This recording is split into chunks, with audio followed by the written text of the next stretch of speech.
I didn't break his life. I just took off the brakes. I was under a '98 Ford Ranger when my marriage ended, though I wouldn't know it for another 3 hours. The truck belonged to Mrs. Henderson from Maple Street, and it needed a new exhaust system. The work was simple, methodical, and honest. 3 things that apparently didn't describe my wife anymore. "Oliver, you down there?" Nikki's voice echoed through the shop bay. "Where else would I be?" I rolled out from under the truck, wiping grease off my hands with a shop rag that had seen better days. Nikki stood there with her arms crossed, wearing her usual uniform of coveralls and a skeptical expression. "Your wife just pulled up? Looks like she's got news." Nikki raised an eyebrow, the kind that makes women glow and men run for the hills. I stood up, my back cracking in 3 places. At 38, I was too old to be spending entire afternoons on a creeper board, but Knox Auto Body was my baby, and babies need constant attention. "She's not due back from that family vacation until tomorrow." "Well, she's early, and she brought company." Through the bay window, I could see Amy's silver Lexus, a car I'd never understand why she needed on a human resources manager's salary, parked next to my truck. She was standing beside it with her sister Steph and Steph's husband Greg. The 3 of them looked like they were posing for a magazine spread about people who'd never changed their own oil. "Great," I muttered. "The holy trinity of people I didn't want to see today." Nikki snorted. "You didn't want to see them any day. I'll finish up Mrs. Henderson's truck. You go deal with whatever fresh heck this is." I walked across the parking lot, still holding the greasy rag. Amy saw me coming, and her smile got wider, the kind of smile that made my stomach drop. I'd seen that smile before, usually right before she told me about some expensive purchase she'd made without consulting me. "Oliver! Honey!" She rushed forward and hugged me, which was unusual. Amy didn't do public displays of affection, especially not when I was covered in motor oil and sweat. "You're back early," I said, extracting myself from her embrace. "Everything okay?" "Everything's wonderful." She was practically vibrating with excitement. "We need to talk. Can we go inside?" Steph and Greg hung back by the car, both of them wearing matching expressions of smug satisfaction. Whatever was coming, they already knew about it. That made my stomach drop even further. "Sure, let's go to the office." My office was a converted storage room with a desk, 2 chairs, and a filing cabinet that hadn't been properly organized since 2015. Amy wrinkled her nose as she sat down. She always did, like the smell of honest work offended her somehow. "So," I said, settling into my chair, "what's this about?" Amy took a deep breath, clasped her hands together, and said, "I'm pregnant." For a moment, I just stared at her. We'd been married for 6 years, and for the last 3, she'd been adamant about not having kids. Too much responsibility, she'd said. Too expensive, not the right time. I'd made my peace with it, though part of me had always hoped she'd change her mind. That's amazing, Amy." I felt a smile spreading across my face despite my confusion. "When did you find out? Why didn't you call me?" "Well, that's the thing." Her smile flickered. "It's not exactly... it is, but it's complicated." The smile fell off my face like a hubcap on a sharp turn. "Complicated how?" "You know how Steph and Greg have been trying to have a baby for years, and nothing's worked? All the fertility treatments, the specialists, everything?" "Yeah, I know. It's been rough on them." I had no idea where this was going, but I knew I wasn't going to like it. "Well, we found a solution. A family solution."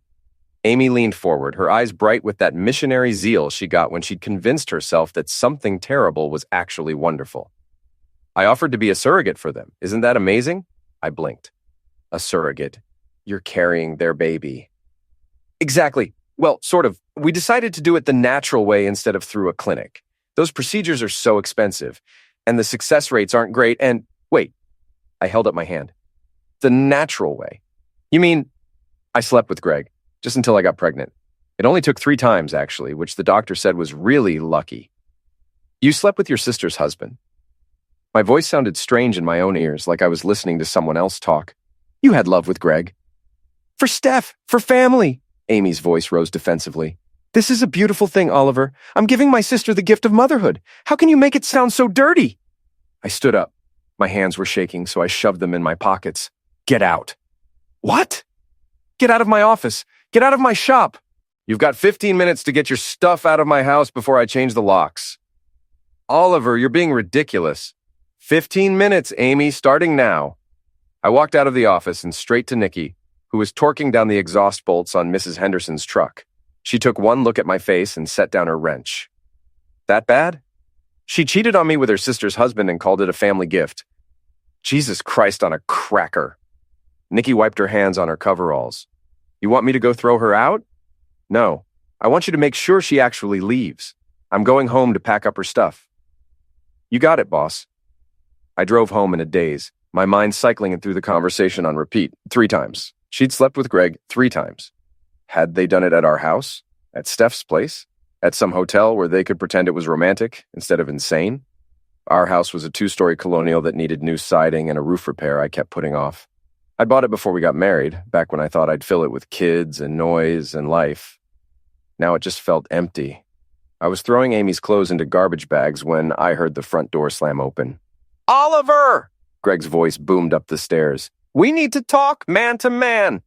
I walked to the top of the stairs. Greg stood in my entryway, red-faced and aggressive, wearing a polo shirt that probably cost more than my monthly utility bill. He worked in pharmaceutical sales and never let anyone forget it. Get out of my house, Greg. Not until you apologize to Amy. She's outside crying because you're being a selfish prick about this. I'm being selfish. I walked down the stairs slowly, deliberately.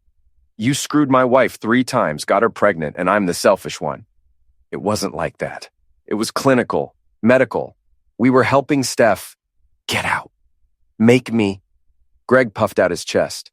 I'd never hit anyone in my life outside of a high school scuffle, but I'd spent 20 years working with my hands, lifting engines and transmissions and axles. Greg spent his days sitting in doctors' offices pushing pills. When I took a step toward him, he saw something in my face that made him stumble backward. You've got 10 seconds to get out of my house before I help you leave through a window, I said quietly. Your choice which window. Greg left. I finished packing Amy's stuff, piled it all in the driveway, and sent her a text. Your stuff's outside. Don't come back. Then I went to the Rusty Anchor and ordered a whiskey. The Rusty Anchor was the kind of bar where everyone knew your name, your business, and your drink order.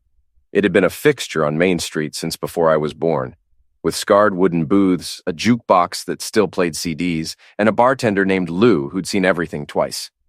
Rough day? Lou asked, sliding my whiskey across the bar. You could say that. Want to talk about it? Not particularly. Lou nodded and moved away. That was the thing about the Anchor. People respected your space until you were ready to fill it with words. I was halfway through my second drink when Detective Harlan slid onto the stool next to me. Harlan was semi-retired, pushing 60, with a face like worn leather and eyes that missed nothing. He spent most evenings at the Anchor, nursing beers and telling stories about the old days. Heard you had some excitement today, he said. News travels fast. Small town. Your wife's sister's best friend works at the diner. She told the waitress, who told her boyfriend, who told me. Harlan signaled Lou for a beer. For what it's worth, the general consensus is that your wife's lost her mind. That's comforting. You know Greg's got a reputation, right? I looked at him. What kind of reputation? The kind where he hits on every woman under 40. His sales territory includes 3 counties, and he's been asked to leave at least 5 medical practices for inappropriate behavior with staff. Harlan took a sip of his beer. Your wife wasn't the first married woman he's messed around with. Just the first one stupid enough to call it a favor. The whiskey burned in my stomach. Why didn't anyone tell me? Would you have believed them? Guy like that, he's good at covering his tracks. And your wife. Harlan shrugged. No offense, but she's got that look. The one that says she's always hunting for something better. I wanted to argue, but I couldn't. Amy had always been ambitious, always looking at the next rung on the ladder. I just never thought I was something she'd climb over. So, what are you going to do? Harlan asked. I don't know yet. Well, when you figure it out, make sure it's legal. I like you, Oliver. Don't want to see you do something stupid. I finished my drink and ordered another. The bar was filling up with the after-work crowd, mechanics and teachers and shop owners, all of them winding down from honest days. I recognized most of the faces, had worked on most of their cars at one point or another. That's when Val walked in. Val was Amy's best friend, a woman who collected gossip like some people collected stamps. She worked as a receptionist at the dentist's office and knew everyone's business before they did. She spotted me at the bar and made a beeline, her eyes bright with predatory interest. Oliver, I heard about what happened. Are you okay? I'm fine, Val. Amy called me. She's devastated. She said you threw her out without even listening to her explanation. I listened. I just didn't like what I heard. Val slid onto the stool Harlan had vacated. You have to understand, she was doing this for family, for Steph. It's actually really beautiful when you think about it. Val, I turned to look at her directly. Did you know? Before today, did you know Amy was sleeping with Greg? Her face went red. Well, I mean, she mentioned they were exploring options. Did you know? Yes, she admitted. But Oliver, it's not like she was having an affair. It was just biological, mechanical, like going to the doctor. Except doctors don't usually undress and get that close with their patients. Val's mouth fell open. Lou, who'd been wiping down the bar nearby, made a choking sound that might have been a laugh. That's crude, Val said. That's accurate. I stood up and threw some bills on the bar. You want to know what's really crude, Val? The fact that my wife, your best friend, thought it was okay to screw her sister's husband and then expect me to just accept it. The fact that she didn't even ask me first. Didn't even have the basic respect to say, hey, Oliver, I'm thinking about letting another man get me pregnant. How do you feel about that? She knew you'd say no. Exactly. She knew I'd say no, so she just went ahead and did it anyway. That's not a marriage, Val. That's not even a partnership. That's just someone doing whatever the heck they want and expecting everyone else to clean up the mess. I was talking louder than I'd intended. The bar had gone quiet. Everyone listening to every word. Good. Let them hear it. Let them know what kind of person Amy really was. You're being cruel, Val said, tears forming in her eyes. Amy loves you. Amy loves Amy. That's it. That's the whole list. I grabbed my jacket. You want to help your friend? Tell her to stay away from me. Tell her to stay away from my house, my shop, and my life.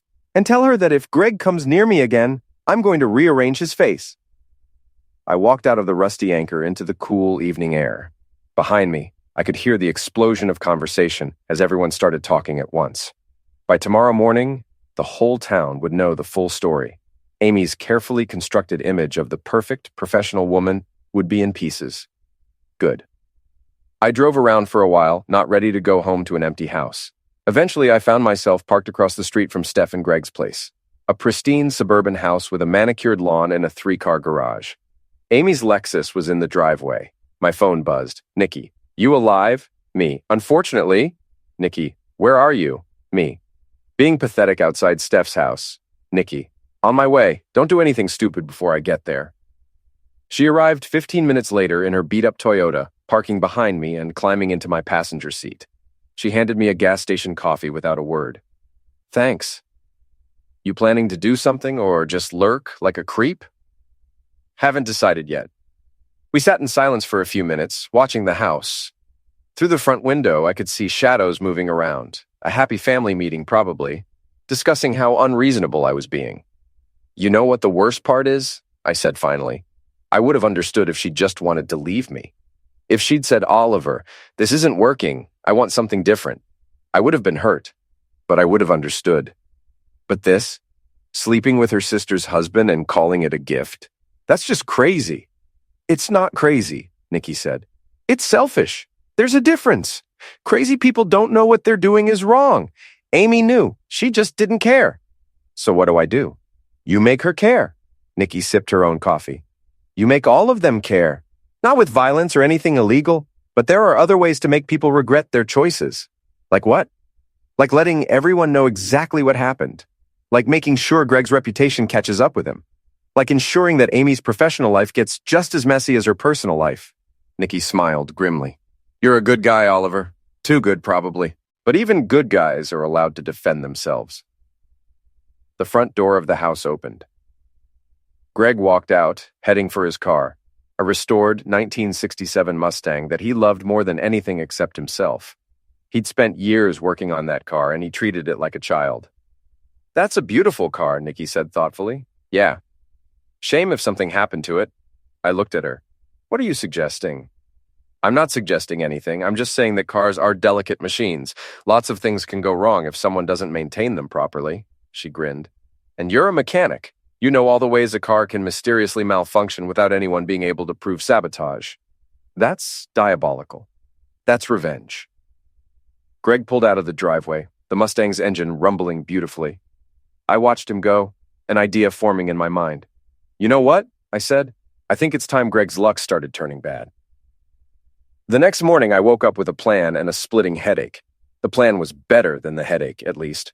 Knox Auto Body opened at 8, but I was there at 6, making coffee and going through my mental inventory of every dirty trick I'd learned in 20 years of working on cars. The key to good revenge, I'd decided, was making sure nothing could be traced back to me. No evidence, no witnesses, no proof.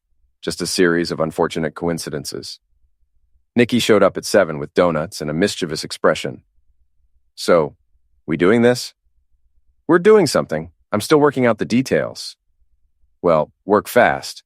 Val's already been spreading the story around town, but she's spinning it to make Amy look like a martyr and you look like a jealous psycho."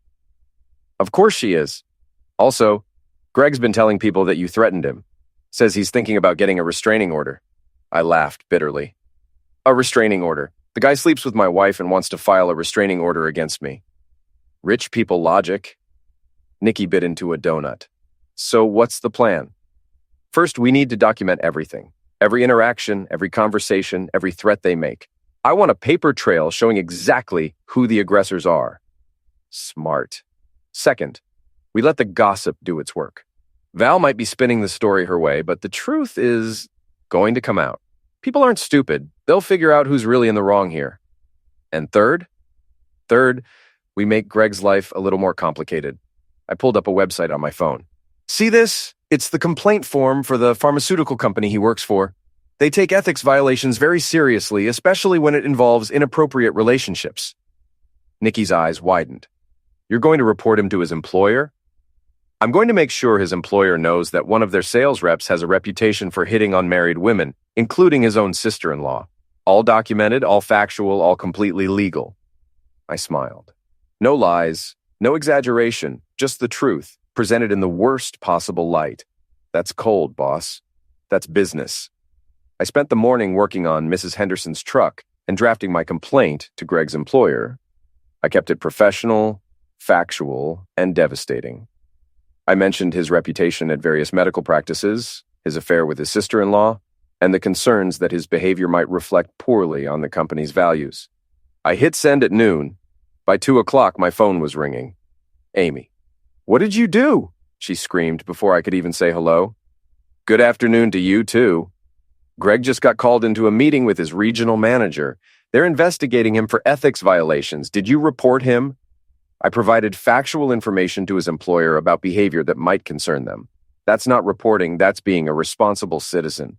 You're trying to ruin his life. I'm trying to make sure his actions have consequences. There's a difference. I kept my voice calm, which seemed to make her angrier. You and Greg made choices. Now you get to live with them. This is insane. You're acting like a child. Amy, you cheated on me with your sister's husband. You got pregnant with his baby, and you expected me to just accept it and move on. Now you're mad because I'm not playing along? I laughed. You don't get to call me the crazy one here. I want my stuff back. My clothes, my jewelry, everything.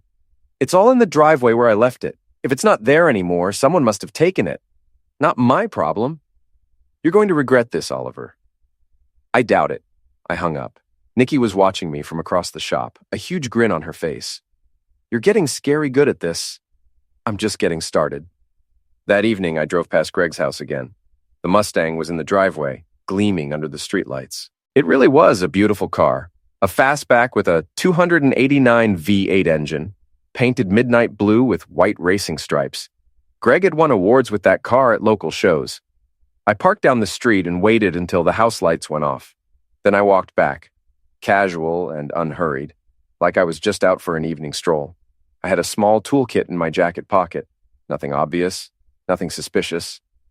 The Mustang's hood wasn't locked. They never were on these old cars. I popped it open and spent 5 minutes making some very subtle adjustments to the engine. Nothing dangerous, nothing that would cause an accident. Just small changes that would make the car run rough, stall frequently, and generally become unreliable. I removed one spark plug wire and loosened it just enough to cause misfires. I adjusted the carburetor mixture to run too rich.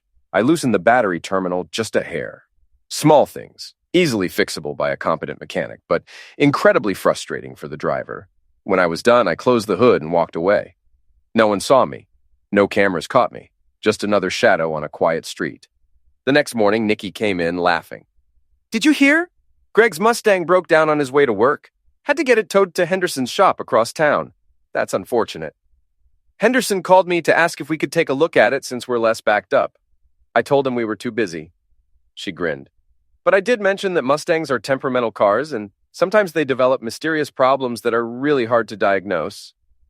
You're evil. I learned from the best. My phone buzzed. Detective Harlan. Heard Greg's having car trouble. Also heard his company put him on administrative leave pending an investigation. Funny how bad luck comes in waves. Me.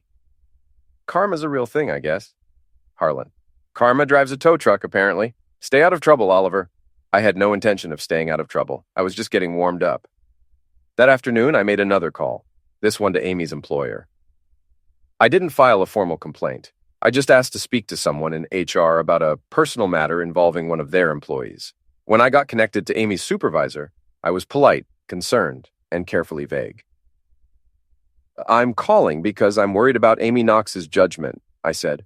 She's going through some personal issues that might affect her professional performance. I thought someone should know, just in case. What kind of personal issues? The supervisor asked. Well, she's pregnant with her sister's husband's baby. It was intentional. She says it's a surrogacy arrangement, but there's no legal documentation, no medical oversight, nothing. I'm concerned that someone who would make that kind of decision might not be exercising the best judgment at work either. There was a long pause. I see. Thank you for bringing this to our attention. I'm not trying to cause problems. I just think someone should be aware of the situation. We appreciate your concern. I hung up, feeling only slightly guilty. Amy had made her choices. Now she got to explain them to her boss. The annual Millbrook Festival happened every September, a weekend-long celebration of small-town life with carnival rides, craft vendors, and a beer tent that did more business than all the bars combined. I hadn't planned on going. Crowds weren't really my thing. But Nikki convinced me it would be good to show my face. You can't hide forever, she said. And besides, everyone's talking about you. Might as well let them see you're not falling apart. I'm not falling apart. Then prove it. Come to the festival, eat some fried dough, pretend you're a normal human being for a few hours. So I went. The festival was packed, Main Street closed off and filled with booths selling everything from handmade jewelry to kettle corn. Kids ran around with balloons and cotton candy. The Ferris wheel turned slowly against the blue sky. It was aggressively cheerful, which made my mood feel even darker by contrast. I was standing in line for a burger when I saw them.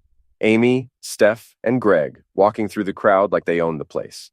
Amy was wearing a sundress and sunglasses, her hand resting protectively on her still flat stomach. Steph walked beside her, beaming. Greg trailed behind, looking uncomfortable in cargo shorts and a polo shirt. They hadn't seen me yet. I could have left, avoided the confrontation, but something stubborn made me stay in line. This was my town, too. I wasn't going to hide. Amy spotted me when I was paying for my burger. I saw her freeze, say something to Steph, and then all three of them started walking toward me. Great. Oliver. Amy's voice was cold. I didn't expect to see you here. It's a public festival, Amy. I'm public. We need to talk. No, we really don't. Greg stepped forward, puffing out his chest in that way he had. Listen, man, this has gone on long enough. You need to accept reality and move on. Reality, is that what we're calling it? I took a bite of my burger, chewing slowly while they waited. Here's my reality, Greg. You're a sleazy pharmaceutical rep with a reputation for hitting on anything in a skirt. You slept with your sister-in-law, got her pregnant, and now you're shocked that someone's calling you out on it. It wasn't like that. It's exactly like that. The only difference is you convinced two women that it was somehow noble instead of just trashy. I looked at Steph. How does it feel, knowing your husband had to sleep with your sister to give you a baby? Does that feel like a gift to you? Steph's face went red. You don't understand. I understand that you're all crazy. I understand that you've convinced yourselves that this insane situation is somehow normal. And I understand that you're mad at me because I'm the only one willing to say it out loud. You reported Greg to his company? Amy's voice was rising, drawing attention from the crowd around us. He's on administrative leave. He might lose his job. Actions have consequences. Maybe he should have thought about that before he decided to play stud service for your sister. Greg's face went purple. You son of a... He swung at me. It was a clumsy, telegraphed punch, the kind thrown by someone who'd never been in a real fight. I stepped back and he missed, his momentum carrying him forward. He stumbled, caught himself and came at me again. "Greg, stop!" Steph screamed. He didn't stop. He was beyond reason now. All his frustration and anger focused on me. We crashed through the crowd, people scattering and shouting. I wasn't trying to fight him. I was just trying to stay out of reach while he flailed around like an angry toddler. We ended up in the parking lot behind the festival, Greg chasing me between cars while a growing crowd followed to watch. It would have been funny if it wasn't so pathetic. "You ruined everything!" Greg shouted, breathing hard. "We had it all figured out! We were going to be a family!" "You were going to be a mess," I shot back. "Did you really think this through? What were you going to tell the kid when they got older? Hey, your mom is also your aunt, and your dad is also your uncle, and your parents are actually siblings? That's not a family tree, that's a family wreath." Greg charged again. This time I didn't move fast enough, and we both went down between a pickup truck and a minivan. He got in one good punch that split my lip before I managed to shove him off and scramble away. "That's enough!" Detective Harlan's voice cut through the chaos. He pushed through the crowd, his hand on his belt where his off-duty tools sat. "Both of you, knock it off!" Greg and I stood there, breathing hard, glaring at each other. My lip was split and red. Greg's shirt was torn. We both looked ridiculous. "Oliver, you okay?" Harlan asked. "I'm fine. He attacked me." "That's not true." Amy pushed forward.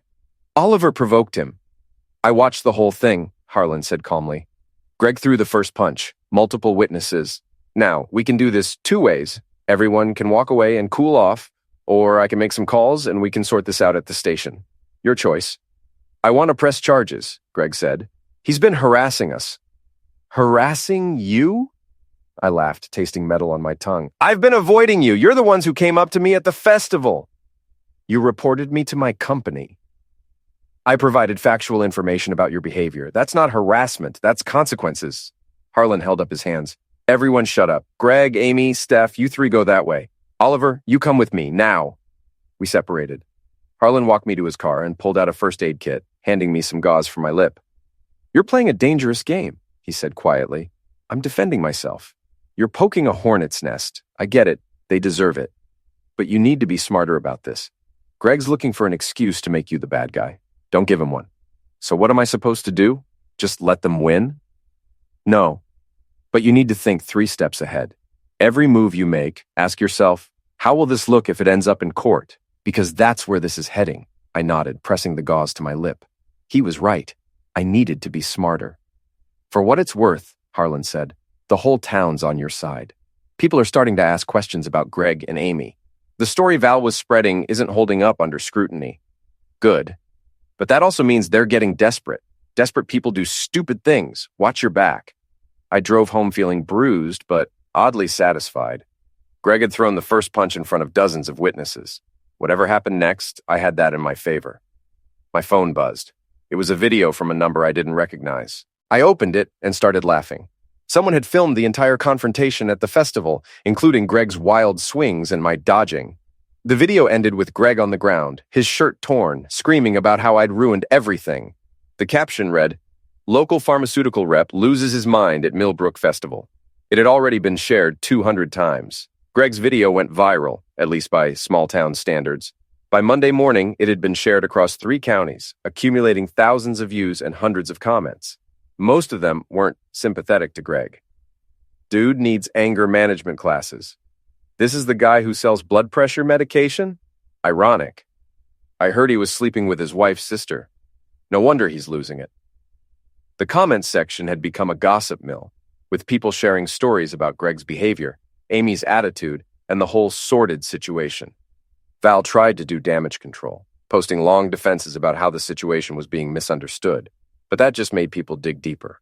Someone found Amy's LinkedIn profile and noticed she'd listed family planning consultant as a volunteer position. The comments on that were brutal.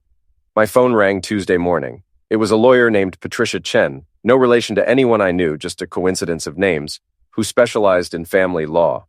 "Mr. Knox? My name is Patricia Chen. I represent Stephanie Morrison. She'd like to speak with you." "Steph? Why?" "She's filing for divorce from Greg. She'd like to discuss the situation with you, as you're a witness to much of what's happened. Would you be willing to meet?" I was so surprised I almost dropped the phone. "Steph's divorcing Greg?" "Yes. Apparently, the festival incident was the final straw. She's realized that the surrogacy arrangement was a mistake, and she wants to end her marriage before the baby is born. What about Amy? That's part of what she wants to discuss with you. Can you meet us at my office this afternoon? I met them at 3 o'clock. Patricia's office was in a converted Victorian house on Elm Street, all dark wood and leather furniture. Steph was already there, looking smaller and more fragile than I'd ever seen her. Her perfect makeup was gone, replaced by red eyes and blotchy skin. Oliver, she stood when I came in. Thank you for coming. I'm not sure why I'm here. Because I owe you an apology. She sat back down, twisting a tissue in her hands. And because I need your help. Patricia gestured for me to sit. Stephanie has some things she wants to tell you about the surrogacy arrangement. Things that might help you in your divorce proceedings. I'm listening. Steph took a shaky breath. The surrogacy wasn't my idea. It was Amy's. I stared at her. What? Amy suggested it. About 6 months ago.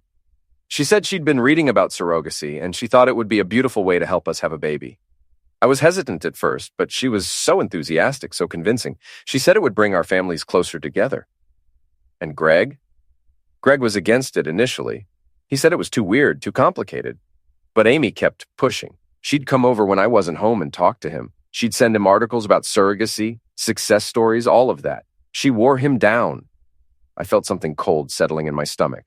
Are you saying Amy seduced Greg?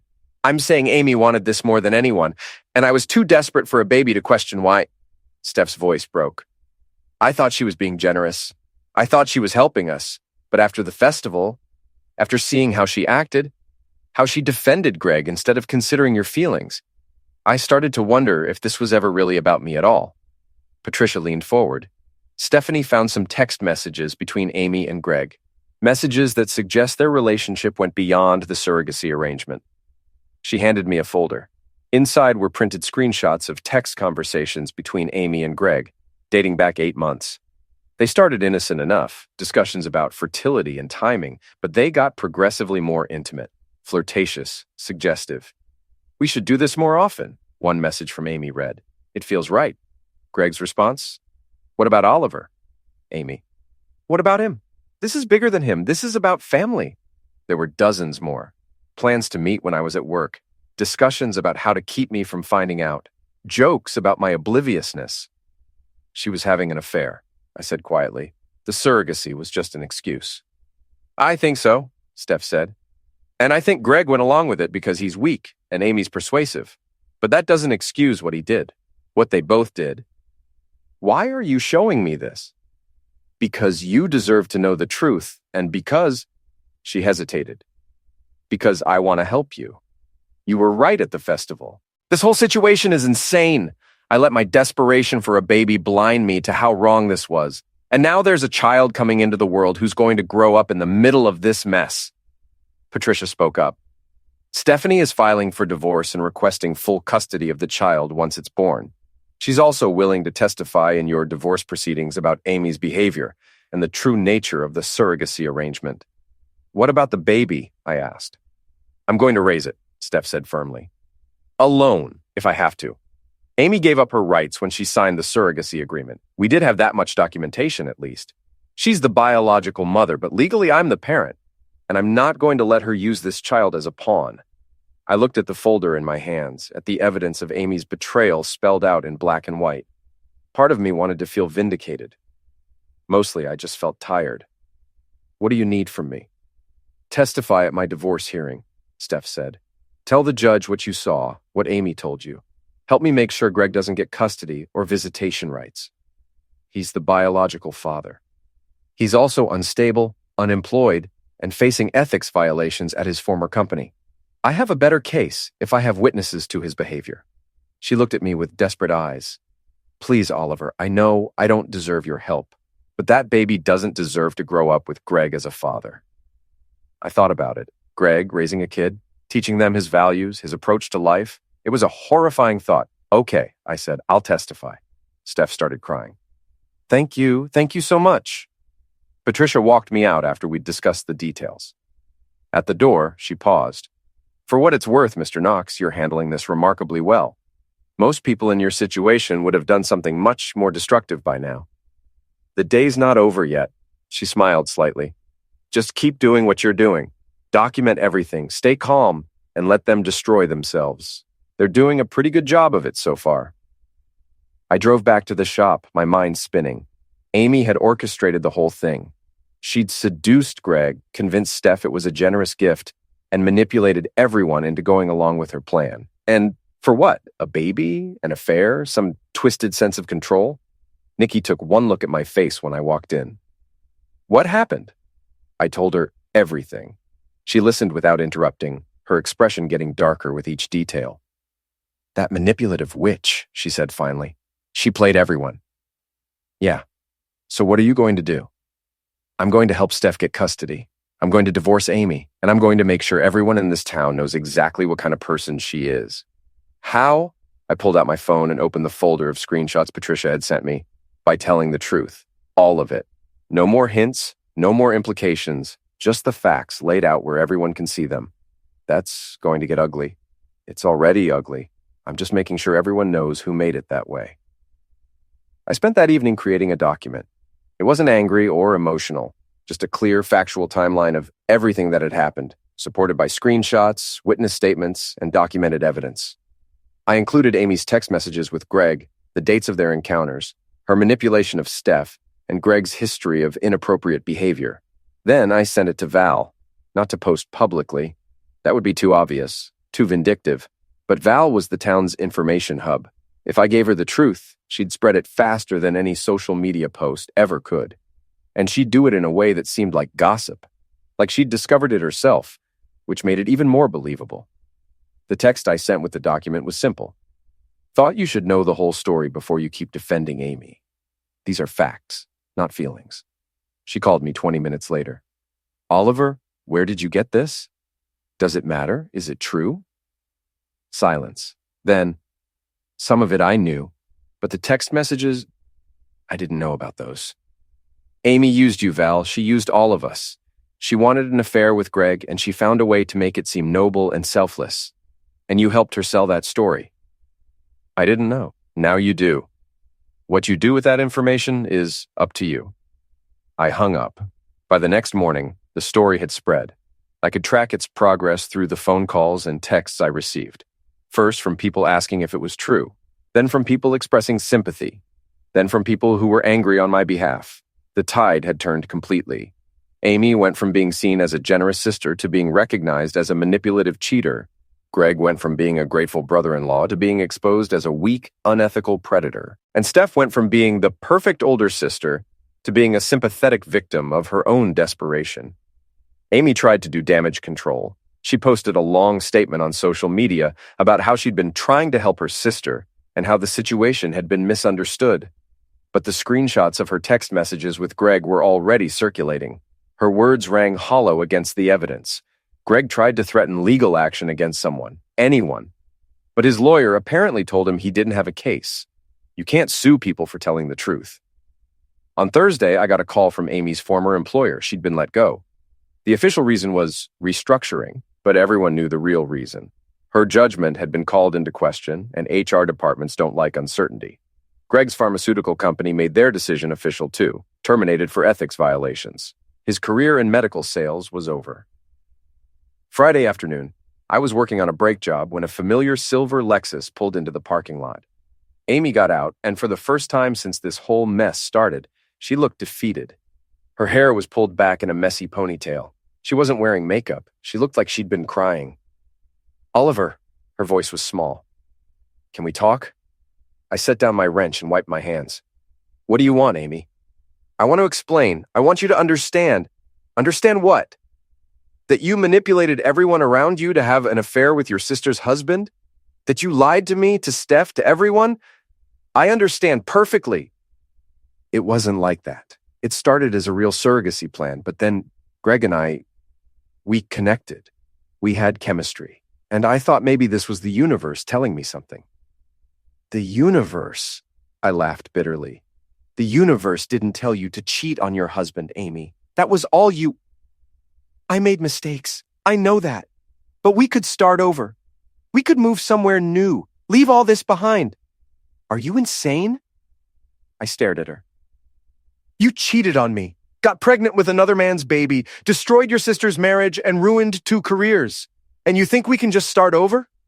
I love you, Oliver. No, you don't. You love the idea of not being alone. You love having someone to fall back on when your plans blow up. But you don't love me. If you did, none of this would have happened. Tears were running down her face now. Please, I have nothing. No job, no friends, no family. Steph won't talk to me. Greg won't talk to me. I'm pregnant and alone and I don't know what to do. Part of me wanted to feel sorry for her, the part that had loved her, that had imagined a future together. But that part was buried under too much betrayal. You made your choices, Amy. Now you get to live with them, just like the rest of us. You're cruel. I'm honest. There's a difference. I turned back to the brake job. Goodbye, Amy. She stood there for a long moment crying. Then she got in her car and drove away. I watched her go, feeling nothing but relief. That evening, the rusty anchor threw an impromptu celebration. I hadn't asked for it, but apparently the whole town had decided I deserved a win. Lou poured free drinks, people bought me dinner, and Detective Harlan gave a toast about standing up for yourself. To Oliver Knox, he said, raising his beer, the man who proved that nice guys don't always finish last. Sometimes they finish first and the jerks finish covered in karma. Everyone cheered. I felt embarrassed and grateful and exhausted all at once. Nikki appeared at my elbow. You did good, boss. I just told the truth. Sometimes that's the bravest thing you can do. She clinked her beer against mine. So, what's next? Next, I finalize my divorce, testify at Steph's hearing, and try to get back to normal. Normal's overrated, but I'll take it. The celebration was still going when Greg's Mustang pulled up outside the shop. I saw it through the window. Greg behind the wheel, his face twisted with rage. He got out and started walking toward the anchor with determined steps. Here we go, Harlan muttered. Everyone stay calm. Greg burst through the door. Oliver, get out here. The bar went silent. I stood up slowly, keeping my hands visible. What do you want, Greg? I want you to admit what you did. You destroyed my life. You turned everyone against me. I told the truth, that's all. You're a liar, a manipulator. Greg. Steph's voice cut through his rant. She'd been sitting in the corner with Patricia, and now she stood up. Stop. Just stop. Steph?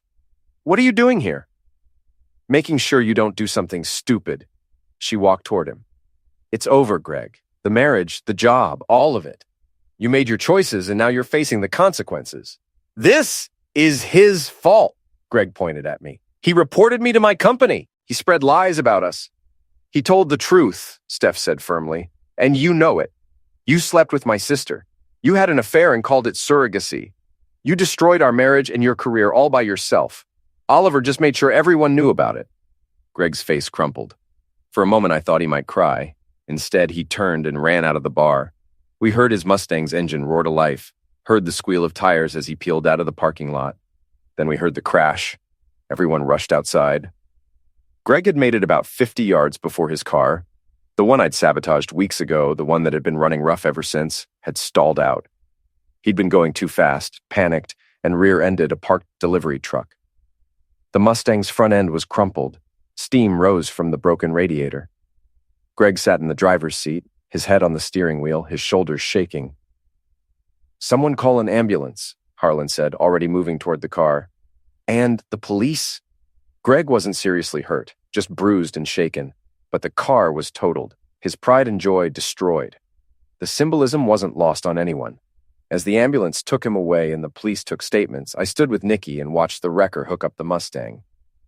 You sabotaged that car weeks ago, she said quietly. You think that caused the crash? The car stalled because of what I did. But Greg was driving recklessly because of what he did. Who's really responsible? That's some philosophical bull right there. That's the truth. I watched the wrecker pull away, taking the Mustang with it. He made his choices. I just made sure they cost him something. The next week moved quickly. Amy moved out of state back to her parents' house in Ohio. Greg moved into a cheap apartment on the edge of town, unemployed and disgraced. Steph filed her divorce papers and prepared for the baby's arrival. And I went back to work. Knox Auto Body was busier than ever. Apparently being the guy who stood up to cheaters and manipulators was good for business. People wanted to support me, wanted to show they were on my side. Mrs. Henderson brought me a casserole. The guys from the hardware store sent over a gift basket. Even Val, chastened by her role in spreading Amy's lies, stopped by to apologize. "I should have questioned her story," she said. "I should have seen through it. We all should have. But we wanted to believe the best of people. That's not a bad thing, Val." "Still, I'm sorry." Apology accepted. 6 months later, I stood in a courthouse as a witness at Steph's divorce hearing. I told the judge everything: the affair, the manipulation, Greg's instability. Patricia presented the text messages, the timeline, the evidence of Greg's unethical behavior. The judge granted Steph full custody. Greg was allowed supervised visitation twice a month, but that was it. The baby, a girl Steph named Claire, would grow up knowing her father only as a cautionary tale. After the hearing, Steph found me in the hallway. "Thank you," she said, "for everything. I know I don't deserve your help after what I put you through." "You were a victim too," I said. "Amy manipulated all of us. The difference is you recognized it and got out." "Still, thank you," she paused. "Claire's going to grow up hearing about what happened. I'm going to make sure she knows you were one of the good guys in this story. Just tell her the truth. That's all any of us can do." I walked out of the courthouse into bright sunshine. My phone buzzed. Nikki, asking if I wanted to grab lunch. I texted back yes and headed to my truck. Life wasn't perfect. I was divorced. My trust in people was damaged, and I'd spent 6 months being the center of small-town drama. But I'd survived. More than that, I'd won. Amy and Greg had tried to use me, manipulate me, and make me accept their twisted version of reality. Instead, I'd exposed them, ruined them, and walked away clean. Sometimes the good guys do win. Sometimes telling the truth is enough. And sometimes revenge doesn't have to be violent or illegal. It just has to be inevitable. I climbed into my truck and drove back to Knox Auto Body, ready to rebuild my life one honest day at a time. 6 months after that, I was closing up the shop when a car I didn't recognize pulled into the lot. A woman got out, tall, dark-haired, wearing jeans and a leather jacket. She looked around the shop with an appraising eye. "Oliver Knox? That's me. What can I do for you?" "My name's Rachel. I just moved to town and my car's making a weird noise. Someone at the diner said you were the best mechanic around and also the most honest guy in Millbrook." She smiled. "Apparently you've got quite a reputation." "I tried to do good work." "I heard you do more than that. I heard you're the guy who took down his cheating wife and her lover without throwing a single punch." I laughed. The story gets more dramatic every time someone tells it. So what's the truth? The truth is I just refused to accept their version of reality. Everything else followed from that. Rachel nodded thoughtfully. I like that. Refusing to accept someone else's reality. That takes guts. Or stubbornness. Sometimes it's hard to tell the difference. She laughed. "Well, stubborn or brave, I'm glad you're the one working on my car. When can you take a look at it?" "Bring it by tomorrow morning. I'll see what I can do." She drove away, and I finished locking up the shop. The sun was setting, painting the sky orange and pink. Somewhere across town, Amy was probably settling into her new life, trying to rebuild from the ashes of her own choices. Greg was probably sitting in his apartment, bitter and alone, blaming everyone but himself for his fall. And I was here, in my shop, in my town, surrounded by people who knew the truth and respected me for telling it.